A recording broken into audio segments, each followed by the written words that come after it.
Good. So, hello there. We are here with the lovely Sibylla to explain how to get involved in the property business or renting, selling or buying here in the UK. So, but unfortunately this video is creating by actually for the Hungarians. So, if you could excuse me, I'm going to explain and translate in a couple of words for the Hungarian too. Na hát sok szeretettel köszöntünk mindenkit, Sibillával vagyok itt, akivel arról fogunk ma beszélni, hogy hogyan lehet ingatlant bérelni itt Angliában, illetve vásárolni, majd aztán eladni, hogyha erre kerül a sor. Úgyhogy sok szeretettel köszöntjük Sibillát a köreinkbe. És akkor mindjárt meg is kérdezzük őt, hogy tulajdonképpen hogyan is működik ez az üzlet itt Angliában. So, nice to see you. Yes, and you. Fantastic.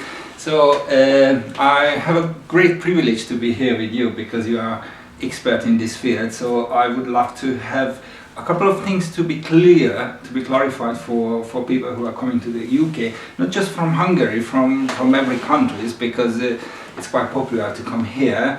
But I remember when I arrived, I've been quite in a difficult situation to figure out how the system works.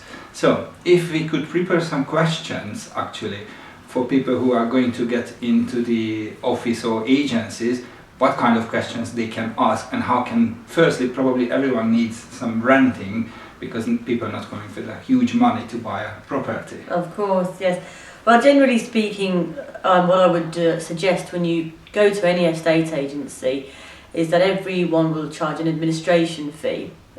They vary in different costs depending on the agency. But these basically pay for your reference and credit checks, which we have to do, every agency has to do, basically to make sure you are who you say you are, that you have no CCJs, which are county court judgments, you haven't been declared as bankrupt, generally that you're going to be a good tenant and look after the property. Okay then, I explain to Hungarians. Azt mondja Sibilla, hogy amikor bemegyünk egy ilyen irodába, és ugye amikor arról van szó, hogy szeretnénk valamit bérelni, akkor nyilván meg fogják vizsgálni egyáltalán azt, hogy mi azok a személyek vagyunk-e, akiknek kiadjuk magunkat, illetve hogy fizetőképesek vagyunk-e hosszú távon. Ez egy érdekes kérdés, mert hogy ugye ha csak most érkeztünk az országba, akkor ez hogyan derül ki, de ezt mindjárt megkérdezem. So, it raises one question for me. If somebody is just arrived to the country, how they can prove I have a good credit history and I am good customer, so I will promise and I pay everything for you. So, yes, you know. Yes. I mean, we will. Most referencing companies will still always do the reference and credit checks, even if you are from a different country. Yes. So, if you do come from abroad, they will still obviously check if you've rented before or whether you live with your parents, anything like that. They will double check that as well. You don't have to be a UK resident. If you are a student, on the other hand, you do need a guarantor in the UK. If you do not have one, which I'll move on to, is when you have the difference in deposits. But if you are going to be working here as a professional, or if you are sponsored by a company, anything like that, that can also be reference and credit checked.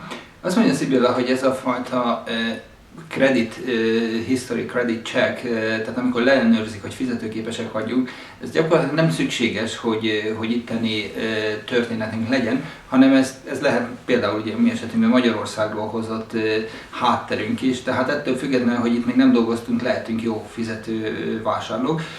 Az elején elmondta az első részben, és csak ugye kitértem erre a kérdésre, hogy ha bemegyünk egy ilyen irodába, akkor mindenhol van egyfajta költség ennek a eljárásnak. Ezt mindenféleképpen minden irodában más, minden esetben más, tehát ezt ott meg kell kérdezni, tehát ezzel mindenki legyen tisztában, hogy ez nem egy ingyenes service. So this is not a free service, neither for the people who are looking for rent. No, I mean we do pay for the reference and credit checks, and so every agency, of course, if you are interested in taking a property, you will have to pay this fee down. Because we pay the company who reference and credit check you, and it's a fee for the agent basically. Okay. Tehát igen, azt mondja, hogy tulajdonképpen ők is ugyanúgy fizetnek azért, hogy valaki megvizsgálja, hogy mi fizetőképesek vagyunk-e, tehát még dolgoznak vele, nyilván ez nem ingyenes. Azt mondja, hogy az előző mondatokban, hogy ha ugye diákok vagyunk, illetve egy cég mondjuk garantálja, illetve ő ad a referenciát, azok is sokat segíthetnek ebben az ügyben, de azt gondolom, hogy akkor megyünk a konkrétabb kérdések felé. So we can move to the concrete situation for a kind of if I just knock on the door and then step in and I would like to have some accommodation. Yes. So how the process would start? Well, initially, of course, if you want to come in, you need to tell us what you are looking for, whether you like a studio, 1 or 2 bedroom apartment, house, what area, what's your budget, and whether you need parking or not, whether you need the property to be furnished or not. And then obviously we can go through the list of our properties and see what we have that's suitable for you. That's lovely. Szóval azt mondja Szibilla, hogyha bemegyünk egy ilyen ingatlan irodába, akkor azért jó, hogyha már előre föl vagyunk készülve mindenféle kérdésekkel, illetve tisztán vagyunk azzal, hogy mire van szükségünk, tehát hogy szeretnénk egy egyszobás kislakás, 2 szobás, házat szeretnénk, garázs szükséges hozzá, tehát ezeket a dolgokat jó, hogyha már előre, nyilván egyébként azt mondom, fel is készülünk ebből, és utána tudja ő azt mondani, hogy na akkor megnézzük a listába, hogy mit tudnak ajánlani. Lovely. And then after that, of course, we could then